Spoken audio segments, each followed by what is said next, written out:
자, 마태복음 6장 33절은 하나님의 나라에 관한 순서와 법칙을 알려주는 구절입니다.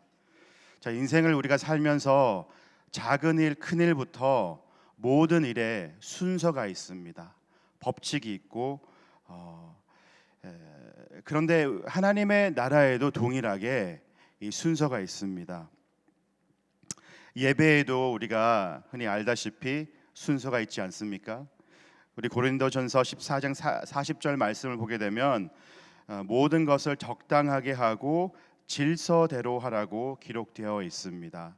하나님의 나라는 그냥 우왕좌왕 하고 싶은 대로 하는 것이 아니라 모든 일에 사역과 교회와 예배와 헌신과 선교에 있어서 순서가 있습니다. 하나님이 창조하실 때도 혼돈 가운데 질서 있는 모든 것을 창조하신 하나님입니다. 그만큼 순서, 법칙, 그 모든 매뉴얼 따라하는 것을 굉장히 좋아합니다. 우리 공부를 할 때도 기초가 있는 반면에 공학에도 순서가 있고 어떤 것을 조립할 때도 순서와 법칙이 있습니다. 저는 제일 싫어하는 그 비즈니스가 하나 있는데요. 제일 싫어하는 데가 뭐냐 하면 아이키아입니다. 제가 이 조립하는 거를 굉장히 싫어하거든요. 그냥 다 해주지 뭘 이렇게 조립하게 하냐. 근데 제가 최근에 이렇게 몇 가지 이제 퍼니처를 샀는데 저는 그냥 순서 그 뭐 매뉴얼 필요 없다, 그냥 하면 된다 했는데 다시 새로 시작했습니다. 그러니까 인생을 살면서도 우리 하나님 말씀이 곧 우리 매뉴얼이라면 그거 그대로 살면 축복의 삶을 사는데 우리 가지가지 멋대로 살기 때문에 힘든 일이 발생할 수밖에 없습니다. 자, 그렇다 그러면 하나님의 나라 곧 축복의 삶에 있어서 분명히 순서가 있습니다. 하나님의 나라 법칙 가운데 하나가 먼저 그의 나라와 그의 일을 구하라, 그리하면 이 모든 것을 너에게 더 하시리라 하셨습니다. 자, 먼저 영어로는 first. 그러니까 예수님이 이 말씀을 하셨을 때에 그냥 쓸데없이 그냥 어떤 시간을 채우기 위해 하신 것이 아니고 일부러 그 단어 먼저 first를 집어넣어 주셨습니다. 자, 그러면 하나님이 이 모든 우리 마태복음 6장 배경을 보게 되면 하나님은 이런 말씀을 두 번 하셨습니다. 인생을 살면서 우리는 걱정을 할 수 있고 먹고 마시는 데 걱정할 수 있다. 근데 예수님은 그 모든 것에 대한 것은 우리 걱정할 필요 없다. 내일은 걱정할 필요 없다.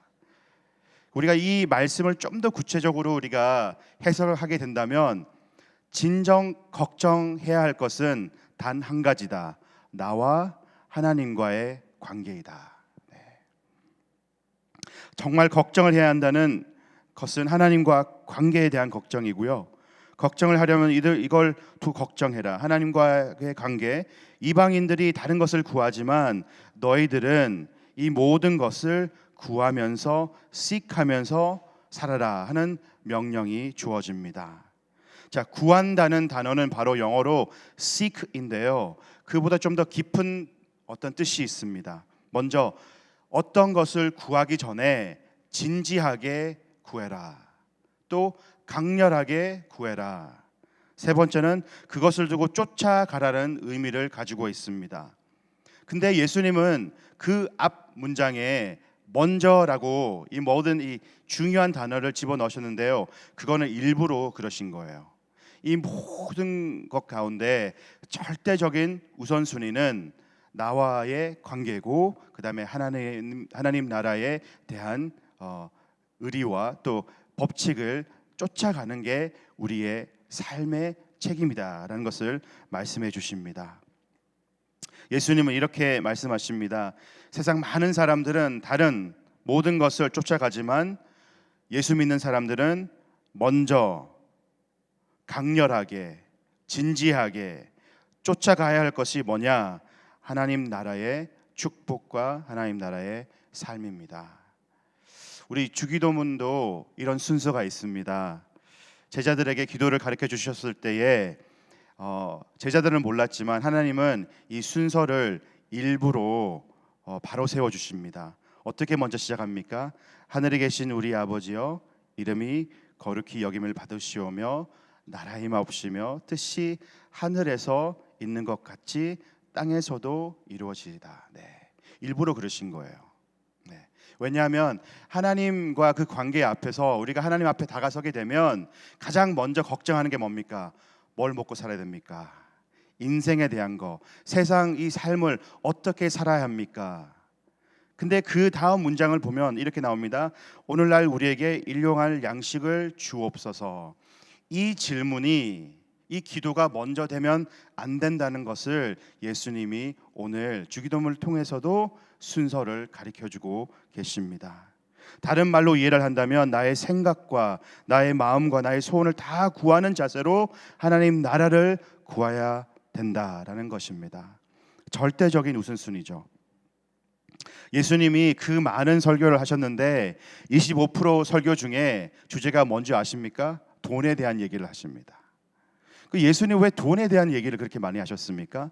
인간의 본심을 아셨기 때문에, 인간은 그 욕망과 욕심이 있기 때문에, 돈의 유혹이 있기 때문에, 돈을 이게 있는 그대로 보기 때문에, 현실 가운데 살기 때문에 돈의 유혹에 빠지지 말고 하나님의 나라를 구하는 사람이 되라. 그렇기 때문에 그 돈에 대해서도 설교를 많이 하셨습니다. 자, 이 모든 그런 배경 가운데 이 말씀을 통해서 우리가 배울 수 있는 게 몇 가지 있습니다. 첫 번째는 우리가 축제를 여는 그 어떤 것이 되든 간에 바로 그게 우리 삶의 우선순위가 되고 가치가 되는 것입니다. 예. 여러분 가정에는 어떤 것을 셀러브레이션 하십니까? 예.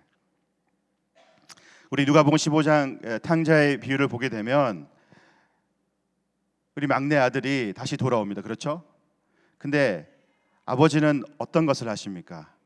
훈계하고 네가 잘못했으니 무릎 꿇고 좀 몇 좀 맞아라, 그러지 않고 어떻게 하십니까? 축제를 여십니다. 예.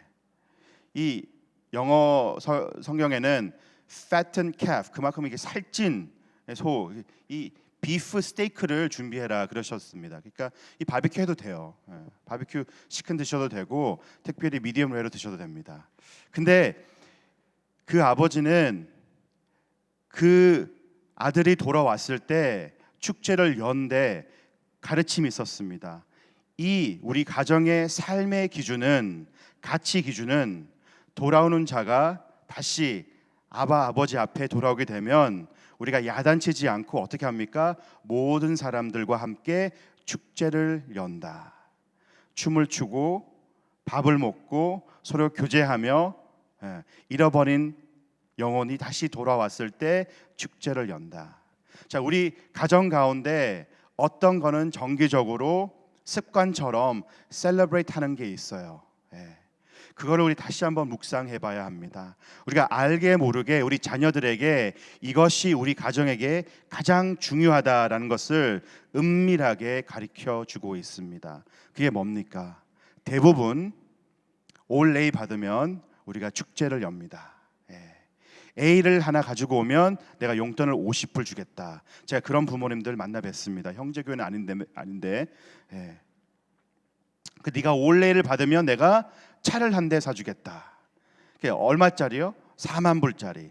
그 삶의 기준에서는 더 이상 내려가지 않아요, 얘네들은. 그러니까 어떤 것을 우리가 두고 축제를 여는 데 따라서 우리 가정에 이거는 가치다, 이거는 우리의 가정에 굉장히 중요한 것이다. 그게 무엇입니까? 제가 이 교회를 9개월 동안 이제 섬겼는데요, 가장 많이 듣는 기도 제목이 뭔지 아십니까? 학생들에게부터 학교, 대학교 진입, 미래에 대한 문제, 시험 볼 때, 성적표 나올 때. 그러니까 성적표 나올 때 기도 부탁하는 거는 이미 늦었는 거예요. 그래도 얼마나 걱정하면 얼마나 여러분 가정에게 개정 가운데 그런 것을 셀러브레이션 하는지 따라 얘네들은 알게 모르게 그게 이것이 굉장히 중요하구나, 그렇기 때문에 내가 잘해야 되겠구나라는 그런 삶의 기준을 알게 모르게 세워나가는 것입니다. 우리가 부모로서 우리 자녀들과 어떤 것을 셀러브레이트 하는지 우리 자신들에게 한번 물어봐야 합니다. 예를 들면 저희가 자녀들에게 아빠 엄마는 성적은 그렇게 중요하지 않아, 굉장히 이제 쿨하게 말씀을 하세요. 나는 너가 정말 예수님과 인격적인 만남을 가졌으면 참 좋겠다. 성적은 그렇게 중요하지 않아. 네가 먼저 인간이 되라. 예. 그런데 1학기 끝나고 나서 성적표가 나왔는데 엉망진창이에요. 예. 그러면 어떻게 하시겠습니까? 괜찮아. 예수님 만나면 되지 뭐. 대부분 우리 부모들은 그렇게 말을 못합니다. 예. 네. 우리 삶의 가치가 우리 가정에 어떤 것을 셀러브하는 것을 따라 그 자녀들에게는 이거는 굉장히 중요하다, 임포턴트하다라는 것을 그 마음속 깊이 새겨 나가는 것입니다.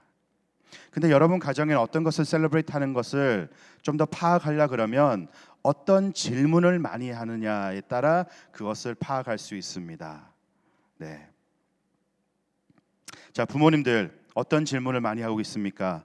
학교에 대한 질문을 많이 하고 계십니까? 숙제에 대한 질문을 많이 하고 계십니까? SAT, 공부, 성적, 대학 이런 내용들로 질문을 많이 하십니까? 아니면 예수님과의 관계, 그분을 인격적으로 어떻게 하면 만날까라는 질문을 더 하십니까? 자, 공부, 학교 이 모든 질문은 하지 말라는 뜻은 아닙니다. 절대 오해 안 하시기 바랍니다. 예. 하셔도 괜찮습니다. 하지만 이 비율을 따져보면 어떤 질문을 더 하고 계십니까? 하나님의 나라에 대한 법칙에 대한 것과 아니면 정말 이 세상에 앞에 보이는 것만 가지고 질문을 하고 있습니까? 저는 이게 굉장히 중요하다고 생각합니다. 예. 이게 자랑이 아니라 저희 집에는 우리 큰 아들은 굉장히 평범한 우리 아들입니다. 저는 그 평범함 그 자체가 너무 귀하고 저는 좋습니다. UCIC가 워낙 이게 똑똑한 애들이 많기 때문에 얘는 굉장히 노멀한데 다른 애들이 비정상한 거예요. 그 5학년짜리가 왜 8학년짜리 수학을 하고 있는지 저는 이해를 못하겠습니다. 근데 제가 우리 아들 보고 혁진아 괜찮다. 너는 너무 노멀하기 때문에 아빠는 좋다. 단 한 번도 내가 너한테 성적에 대한 스트레스 준 적 있냐? 없대요. 그런데 공부를 잘 못하면 속상하죠. 속상하죠. 그런데 제가 항상 강조하는 것은 혁진아, 나는 다른 것을 정말 있는 그대로 바라지 않는다. 빨리 예수님을 만나야 된다. 그러면 공부도 자연스럽게 잘 되고요. 삶의 목적이 바로 세워지고요. 비전과 꿈도 바로 세워집니다. 제가 소리 질러가지고 공부할 때가 아니에요, 이제는요. 자녀들은 아이패드 볼래 공부할래 그러면요 눈치 보면서 공부한다 하지만요 마음속에는 아이패드 보고 싶어 해요. 그래서 정말 나중에 18년 후에 20년 후에 내가 가장 귀한 선물을 어떤 것인가? 공부 잘하는 것 아니면 예수님을 만나는 것. 우리 여러분들이 한번 묵상해 보셔야 합니다. 이 예수님은 마태복음 6장 33절을 누구한테 말씀하셨을까요? 그러니까 예수를 믿지 않는 사람들에게 말씀하셨을까요? 아니면 지금 현재 예수님을 알고 믿고 있는 제자들에게 말씀하셨을까요? 그러니까 이 내용은 제자들에게 말씀하신 거예요. 그렇기 때문에 우리는 하나님의 자녀입니다. 아들, 딸, 귀한 축복을 얻은 자녀들입니다.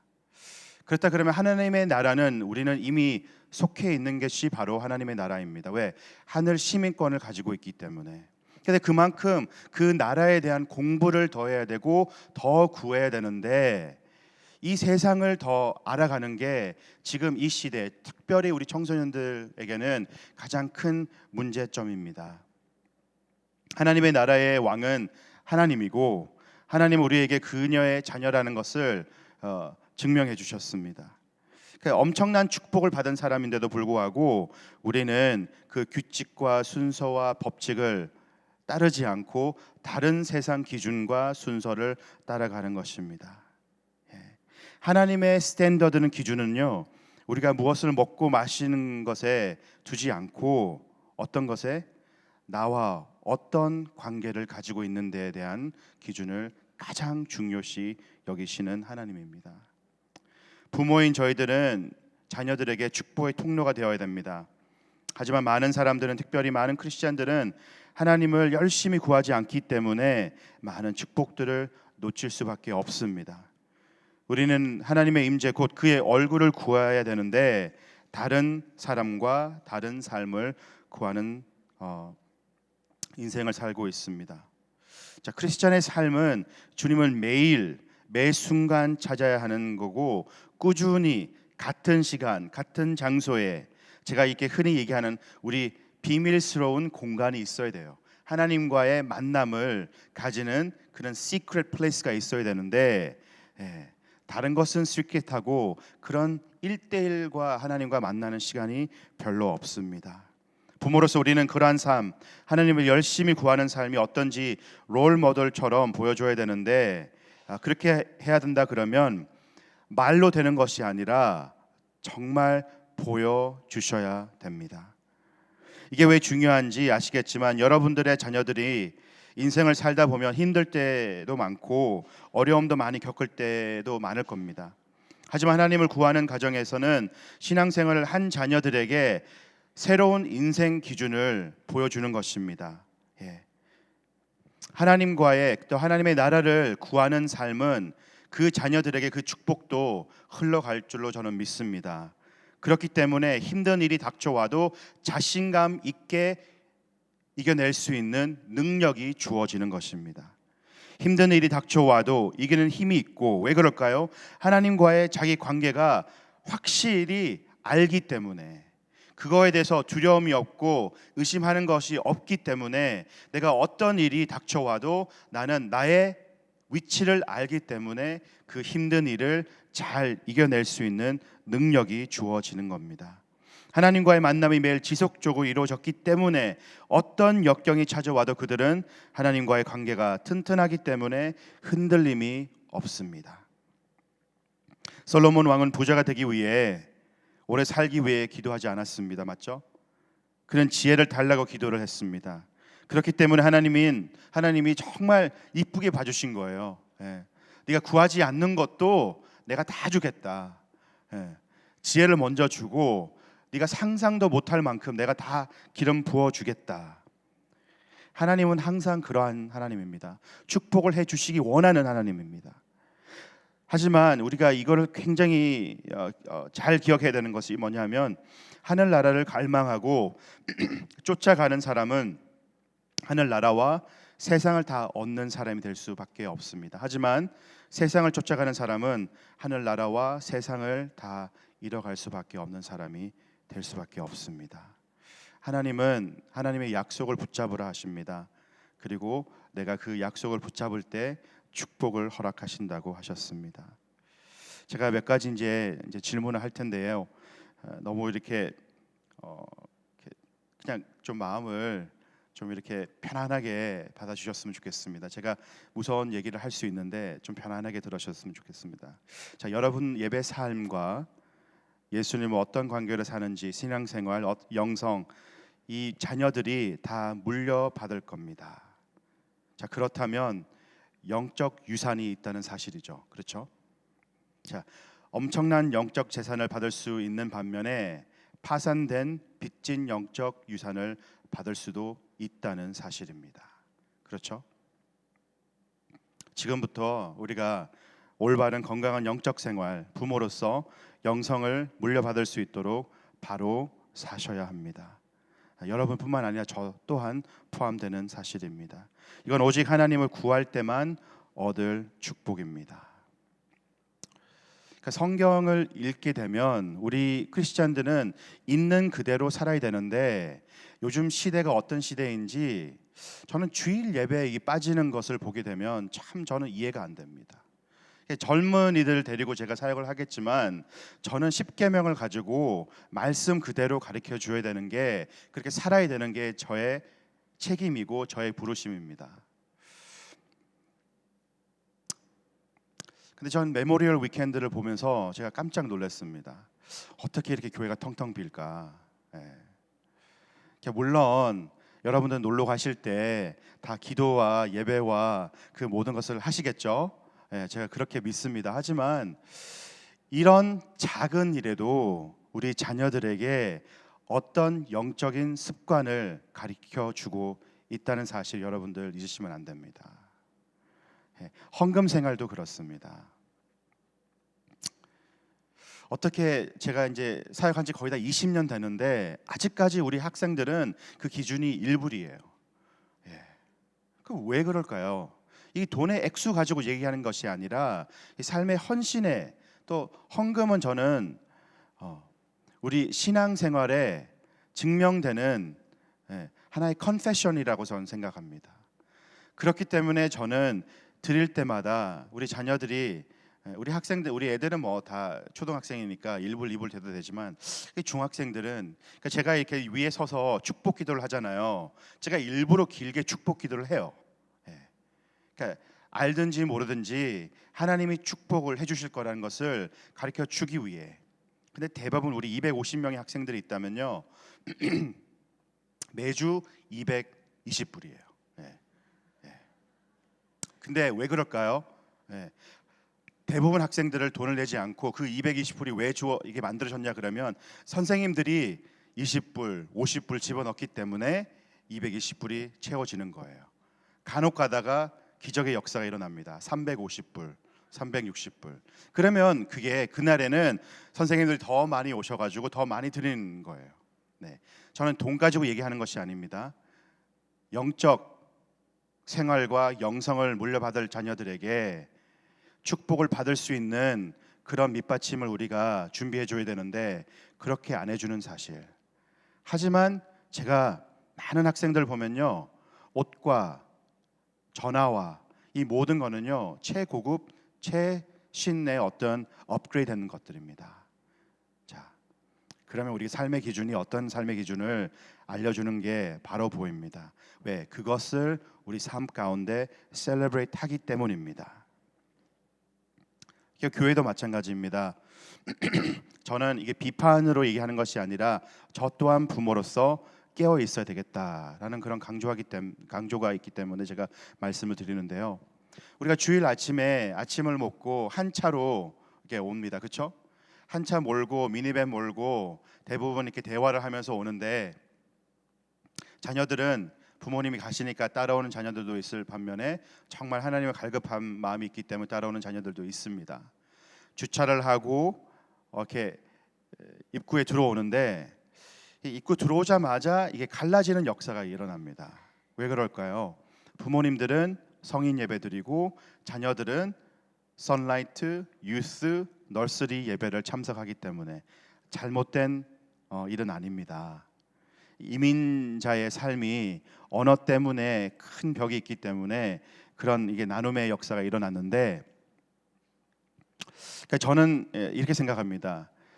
언어 때문에, 문화 때문에 따로 예배드리는 건 오케이. 하지만 이게 드롭 오프 미니스트리가 되면 안 된다라는 생각이 듭니다.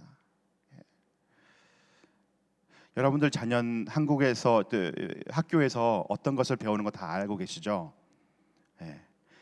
그런데 교회에서는 어떤 것을 배울까 한 번 더 이렇게 살펴보는 일이 있습니까? 그걸 또 학습을 하십니까?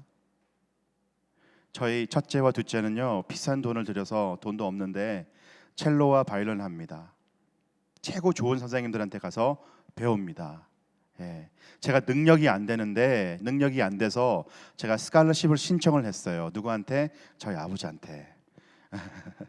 아버지, 투자할 가치가 있습니다. 얘네들은 뛰어난 음악 어떤 그런 소질이 있는데 좀 투자하십시오. 투자를 해주셨습니다. 매월 이렇게 좀 도와주시는데, 저는 음악을 잘 몰라요. 저희 아내가 이제 바이올린 전공을 했기 때문에. 근데 그 비싼 그 레슨을 받고 집에 와서 매일 1시간 자녀들 붙잡고 해요. 그러니까 저는 가끔 가다가 자기 왜 그래? 그냥 선생님 알아서 하시겠지. 근데 그게 바로 낭비래요. 배우면 그대로 바로 연습이 돼야지 자기 걸로 되지, 그냥 내버려 두면 제자리 걸음을 한다. 그 영적 생활도 그런 삶이 아닌가 생각을 해봅니다. 주일날 어떤 것을 배웠다 그러면 많은 부모님들은 제가 알고 있어요. 집에 갈 때 오늘 목사님이 어떤 설교를 하셨냐, 어떤 것을 배웠냐 하는 부모님들이 있는 반면에 어떤 자녀들은요 1부, 2부, 3부, 3번을 예배 드려요. 예. 왜 그럴까요? 그 부모님이 봉사를 너무 많이 하시기 때문에. 예. 근데 그 자녀는 예배에 대한 것과 성경 공부에 관한 것에 어떤 생각을 가질까 저는 궁금합니다. 다시 얘기해 드립니다. 따로 예배 드리는 건 제가 충분히 이해하지만 드롭 오프 미니스트리가 되면 안 되고, 정말 함께 여러분들이 저를 그렇게 믿지 말고 부모로서 어떻게 하면 제자다운 삶을 살 수 있을까, 제자 훈련을 직접 엄마, 아빠가, 아버지, 어머니가 해 주셔야 합니다. 제가 이번 여름 수련회 준비를 하면서 6월 26일부터 28일까지 하는데 27일 토요일입니다.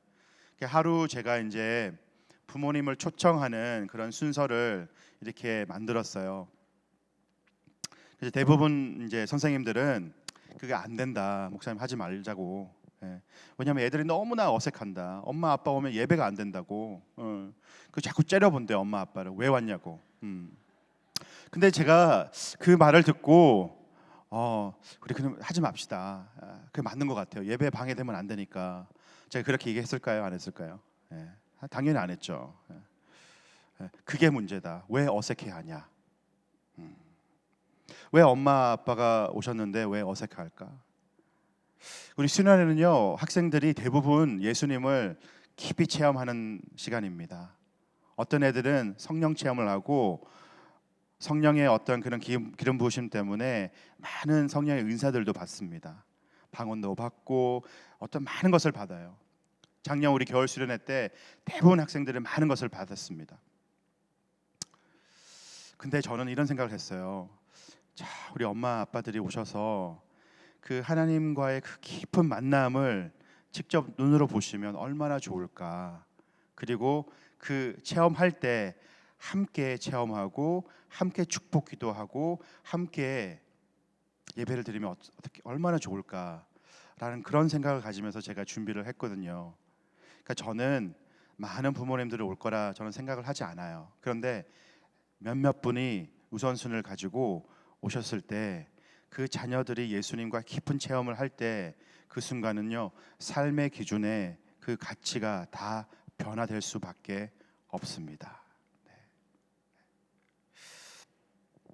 이번 5월달 가정의 달입니다. 항상 우리 가정은 먼저 그의 나라를 굉장히 절대적인 우선순위를 가지고 사셔야 합니다. 저는 우리 형제 교회가 미국에서 가장 좋은 교회라고 저는 외치고 다니고, 조금 있으면 제가 비행기 타고 이제 시카고 가서 이제 한어권 영어권 그 관계에 어떻게 하면 우리가 잘 함께 살 수 있을까라는 그런 주제로 제가 이제 강의를 3번 해야 되는데요. 제 나름대로의 자신감이 확 떨어졌어요. 왜냐하면 그 강사진을 보고 다 이제 박사님들이고 저는 님도 없어요. 그냥 그래서 그 강사 소개를 해달라고 그러는데 소개할 게 없더라고요. 제가 무슨 뭐가 없잖아요. 뭐 책도 쓰지도 않았고 뭐 아무도 모르는 사람이 어떻게 나는 초대 받았는지도 모르고, 아마 권준 목사님의 힘이 아닌가 저는 생각을 해보는데요. 제가 이제 옆에 보니까 폴킴 목사, 형제교회 교육부 담당 유스 패스터. 네. 다른 분들 보니까 프린스턴 대학 PhD 분만 2분 계시더라고요. 그분들은 강의는 얼마나 수준 높을까요? 네. 그러니까 저는 오늘 가서 이제 내일 아침 일찍 이제 9시 90분 동안 제가 강의를 해야 되는데 내용이 그래 없어요. 저는. 근데 제 경험 얘기를 할 겁니다. 근데 제가 그 강사진 이제 프로파일 보면서 가장 내가 멋있다라는 생각이 교육부 담당 유스 목회자. 예. 이분들은 학문적으로 얘기를 할 수 있지만 저는 현장에서 뛰는 사람입니다. 예. 현장에서 뛰는 사람은요 다른 권위를 얻게 되고 얻을 수밖에 없습니다. 여러분들도 말씀만 읽지 마시고 좀 더 그렇게 우리 한번 다 같이 살면서 현장에 뛰는 부모로서 살았으면 좋겠습니다. 그래서 여러분들을 초대하고 또 축복합니다. 우리 기도하겠습니다.